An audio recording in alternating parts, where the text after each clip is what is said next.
વાગરા તાલુકામાં માર્ગ અકસ્માતોનો સિલસિલો થંભવાનું નામ નથી લઈ રહ્યો। આજે બપોરે વાગરાથી પિસાદ જવાના રોડ પર ટ્રેલર ચાલકની ગફલતભરી ડ્રાઇવિંગને કારણે એક આશાસ્પદ યુવાનનું કરુણ મોત નીપજ્યું હતું। અકસ્માત સર્જી ટ્રેલર ચાલક વાહન મૂકીને ફરાર થઈ જતા સ્થાનિકોમાં રોષ જોવા મળી રહ્યો છે। વાગરા તાલુકાના ભેરસમ ગામની નવી નગરીમાં રહેતા 28 વર્ષીય વિજય ઉર્ફે કિશન નરેશભાઈ રાઠોડ આજે બપોરે આશરે 12:45 વાગ્યાના અરસામાં પોતાની મોટરસાયકલ કે જેનો રજિસ્ટ્રેશન નંબર GJ16DM 5380 જે લઈને વાગરાથી પખાજણ ગામ તરફ જઈ રહ્યા હતા। તે દરમિયાન વાગરાથી પિસાદ રોડ પર આવેલ SP પેટ્રોલ પંપ પાસેના વળાંક પર સામેથી પૂર ઝડપે આવી રહેલ ટ્રેલર નંબર GJ16AU 0844ના ચાલકે મોટરસાયકલને અડફેટે લીધી હતી।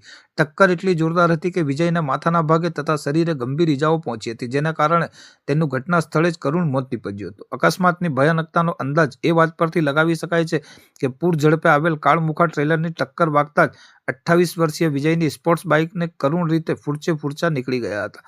લોખંડના મજબૂત એન્જિન અને બોડી ધરાવતી બાઇક રમકડાની જેમ વેરવિખેર થઈ ગઈ હતી, જે ટ્રેલરની અતિશય ઝડપ અને ટક્કરની તીવ્રતાની સાક્ષી પૂરતી હતી। અકસ્માત બાદ રોડ પર સર્જાયેલ આ મંજનને જોઈ ત્યાંથી પસાર થતા વાહન ચાલકોના કાળજા પણ કંપી ઉઠ્યા હતા।